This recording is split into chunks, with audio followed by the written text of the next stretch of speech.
There's no free lunch in the world of obesity. Basically, you need a full level attack on it. Otherwise, you're going to pay the price. And what's that price? A shorter and more brutal life.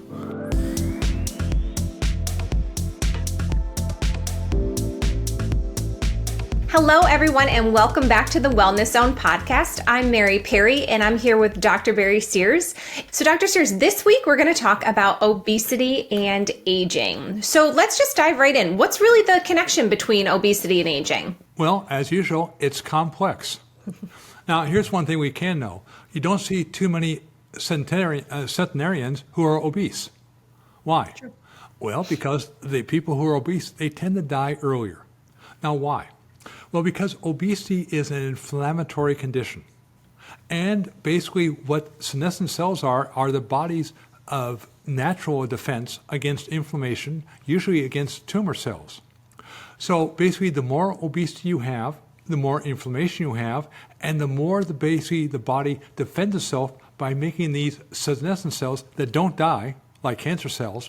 But unlike cancer cells, they don't multiply aggressively, but they spread more inflammation throughout the system, so you die at an earlier age.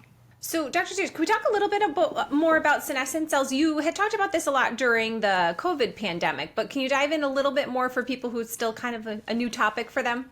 Well, senescent cells are also known scientifically as zombie cells. You say, wow, that sounds bad. Yeah, it is, but not really. Zombie cells or senescent cells are the body's natural way we fight cancers. Surprisingly, about 5% of all of our genes are devoted to one thing, to repair damaged cells before they become cancerous. So that when you basically get these senescent cells, they are basically the first line of defense of becoming zombies. They don't die, but they spew out even more inflammation in an attempt to try to get the immune system to remove them. Here's the problem.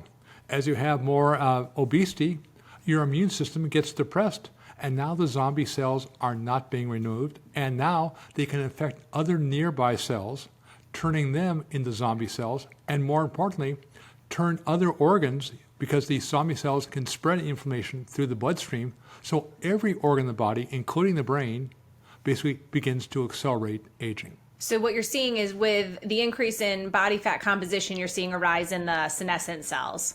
Exactly. And this has been shown over and over again, but most importantly, in humans.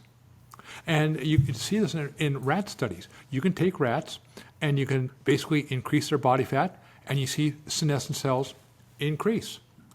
You reduce their calorie intake, their senescent cells decrease. Increase their calorie intake, they increase. Decrease. So basically you see a rise and fall of senescent cells in the fat tissue. Why is that important? That's the breeding ground for zombie cells. The more fat you have in your body, the more zombie cells are growing and multiplying on a daily basis.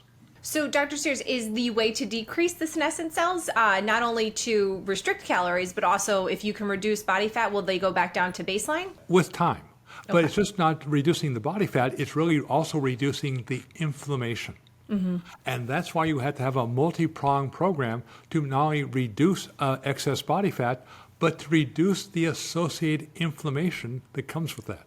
So not only it's like a three-pronged approach, Dr. Sears. There's no free lunch in the world of obesity. Basically, you need a full level attack on it. Otherwise, you're going to pay the price.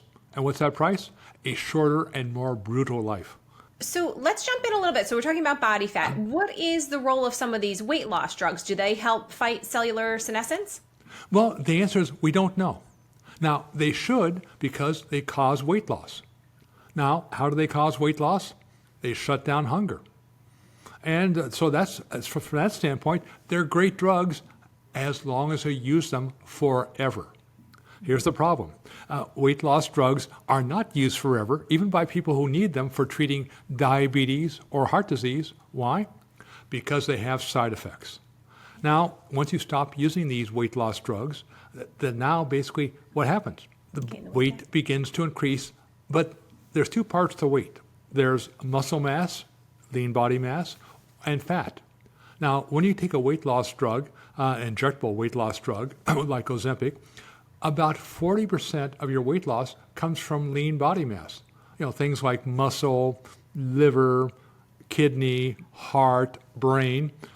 All the things you don't want to lose. Yeah, those are the things say, stick around, guys, I need you. But when you basically now stop taking the drugs, the weight returns, but not as muscle mass or basically improved brain mass, as extra fat. So in many ways, what you find out that people who basically stop taking the drugs quickly become even more obese, because obesity is defined as basically excess body fat than they were before they were taking the drugs. So, Dr. Sears, you talked about that you really need to tackle the inflammation, the calorie restriction. So, what's the natural approach to losing weight, but also not, losing your muscle mass and all the, organ mass that goes with the weight loss drugs? Well, surprisingly, you and I published this nearly 8 years ago. And the answer is metabolic engineering. But basically, inflammation is a consequence of a disrupted metabolism. Obesity is a consequence of a disrupted metabolism. What this means at the molecular level, the activity of the master switch of metabolism in each of your 30 trillion cells is called AMPK, is not working very well. So what you need is really an engineering program to go in there and jack up the activity of that master switch. First thing you have to do, you have to restrict calories without hunger. Restricting calories is easy. Don't eat. That's not going to last very long. Restricting calories without hunger, that's the treat. That's really the primary tool. And that's one of the reasons I developed the Zone diet nearly 40 years ago, to restrict calories without hunger and without fatigue. And for what reason? To treat inflammatory conditions like diabetes, like obesity, like heart disease. But as they say in infomercials, but there's more. Mm-hmm. Now, would that be sufficient? It goes a long way, but to really reduce the inflammation and to basically get the immune system working at peak efficiency to get rid of the existing zombie cells, you also need to basically increase the intake of omega-3 fatty acids and polyphenols.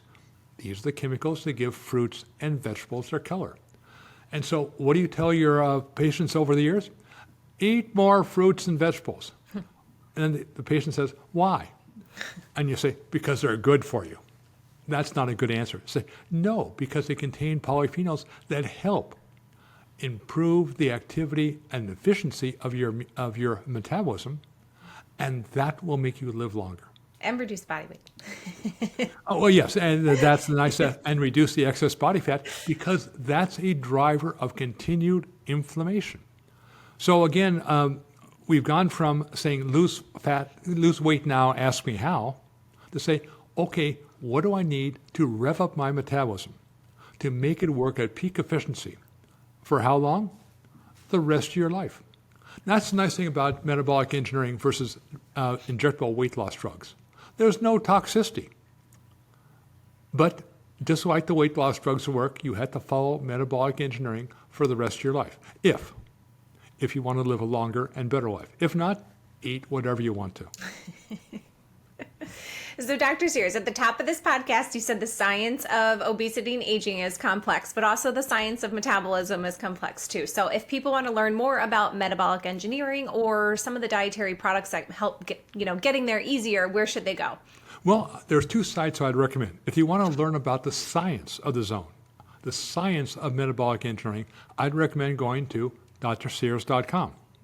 Now, if you want to say, okay, science, how do I do it? Okay, our products we've developed over the years can be found at zoneliving.com. Now, ideally, you do both. You use the products because they work. Now, how long does it take? About 3 days. 3 days to lose hunger. How can I make that statement? Clinical trials. That's why you do science. Otherwise, we'd basically be listening to every blogger in America saying, I've got a secret answer. The science says you can reduce inflammation and really insulin resistance in 3 days. Great news. Now, how long does it take to come back? 3 days. So this is something you have to do the rest of your life. So you have to make it easy to comply. And that's why we developed products over the years to make it easy to comply, because it has to be a lifelong intervention.